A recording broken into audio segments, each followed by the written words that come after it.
केला बेचने वाली चुड़ैल। एक बार की बात है, जादूपुर नाम के एक गांव में करतब दिखाती एक औरत एक रेड्डी के लिए गांव में आती है।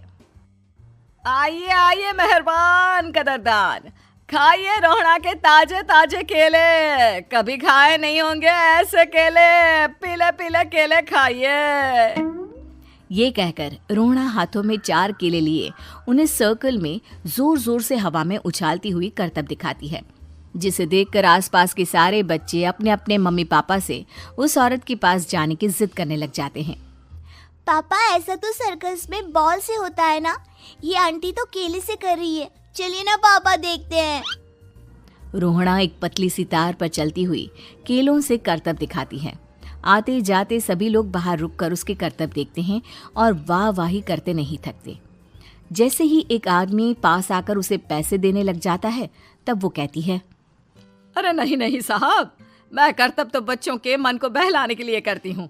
धंधा तो मेरा केले का है। पीछे देखो मेरी रिड्डी, जो भी मेरे केले खाएगा मेरी तरह चुस्त दुरुस्त और तंदुरुस्त हो जाएगा। पता चलता है क्या कि मेरी उम्र 55 की है। अरे पर ऐसे ठंड के मौसम में कोई केला क्यों खाएगा? ये ऐसे वैसे केले नहीं है साहब, ये शरीर में गर्मी देते हैं। ठंड को दूर भगाए जो भी रोहिणा के केले खाए। पापा, अगर मुझे केले नहीं मिले तो मैं घर नहीं जाऊंगी।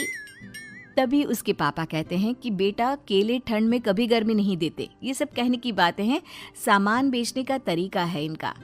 पर पिंकी नहीं मानती। मैं केले खाऊंगी। पिंकी की जिद के आगे नत्थू हार जाता है और उसे केले खरीद कर दे देता है। पिंकी खुश होकर केले घर ले आकर खाती है। अब मैं भी करतब करूंगी, कितना मजा आएगा। जादुई केले। पिंकी पहला केला खत्म भी नहीं करती कि वो बेहोश हो जाती है। दूसरे केले से एक काला धुआं आता है और रोहड़ा चुड़ैल बनकर बाहर निकल आती है। मेरे भूतिया केले बच्चे न खाए, ऐसा हो ही नहीं सकता। जादूपुर वालों, कब तक बचोगे? आ गई हूं मैं रोहड़ा, जिसका कोई नहीं कर सकता सामना। रोहड़ा पिंकी को गोद में उठाकर काले धुएं में कहीं गायब हो जाती है। शाम के वक्त नत्थू घर लौटता है और पिंकी को घर में ना पाकर उसकी माँ से कहता है, माँ पिंकी कहाँ है? अरे बेटा, उसे तो तू सुबह करतब दिखाने ले गया था ना, फिर कहाँ वापस आए तुम दोनों? मुझे लगा तू उसे अपने साथ मंडी ले गया होगा। हे भगवान, मेरी बच्ची कहाँ गई? मैं उसे घर ही तो छोड़कर गया था माँ। नत्थू गांव के घर कोने में अपनी बेटी को ढूंढता है, पर उसे वो कहीं नहीं मिलती। परेशान होकर आखिर रो रो कर नत्थू हिम्मत हार कर घर लौट आता है। अगली सुबह रोहड़ा फिर से करतब दिखाने आती है और इस बार पिंकी की तरह रोनी केले खरीद लेता है।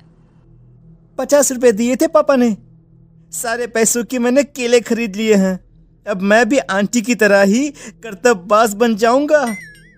यही सोचते हुए रोनी केले खाता है और पहला अकेला केला आधा खत्म भी नहीं करता कि चुड़ैल उसके सामने आ जाती है। मेरे साथ चलने का समय आ गया है रोनी। ये तो बस शुरुआत है।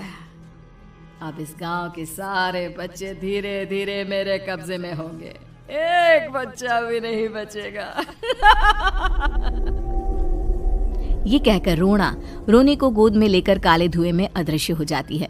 इसके बाद हर रोज गांव में से कोई ना कोई बच्चा गायब होता, पर ऐसा क्यों हो रहा है किसी को भी समझ में नहीं आ पा रहा था।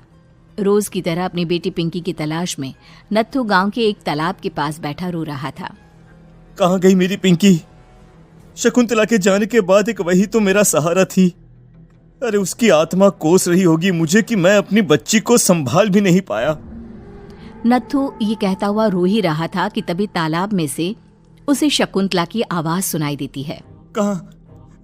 कहाँ थी तुम शकुंतला? हमारी बच्ची और सारे गायब हुए बच्चे रोहड़ा के कब्जे में हैं।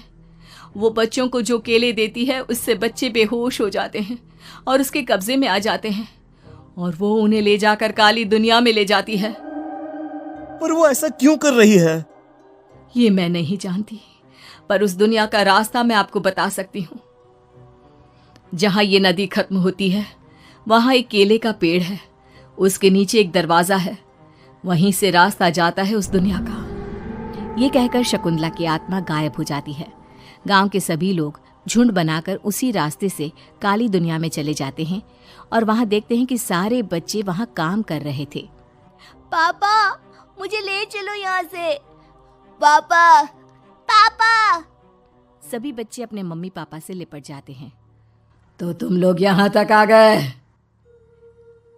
क्यों हमारे बच्चों को पकड़ लिया तूने? तुझे शिकार ही बनाना है तो ले, हम सब आ गए हैं, हमें खा ले। नहीं, मुझे बच्चे चाहिए। मेरे बच्चे के बदले तुम लोगों के बच्चे। क्या मतलब? मैं इसी गांव में रहने वाली एक औरत थी। केले की चोरी के इल्जाम में मेरे बेटे को गांव वालों ने इतना मारा कि वो मर गया। उसी दिन मैंने ठान लिया कि गांव वालों का भी वही हाल करूंगी। कुछ दिन बाद बेटे के चले जाने के दुख में मैं भी मर गई और मेरी भटकती आत्मा एक चुड़ैल बन गई। और फिर मैंने बदला लिया तुम सबके बच्चे छीनकर। बर्दाश्त नहीं कर पाए ना? सोचो मुझ पर क्या बीती होगी। हमें माफ कर दो रोना। पता नहीं ये किसकी गलती थी, पर हम सभी माफी मांगते हैं। हमारी खुशियां लौटा दो, तुम भी तो एक माँ हो। गांव वालों की बात सुनकर रोना का मन पिघल जाता है और वो बच्चों को छोड़ देती है। उसके बाद काली दुनिया बच्चों के लिए जादुई दुनिया बन जाती है। अब कोई भी कभी भी वहां आ जा सकता था।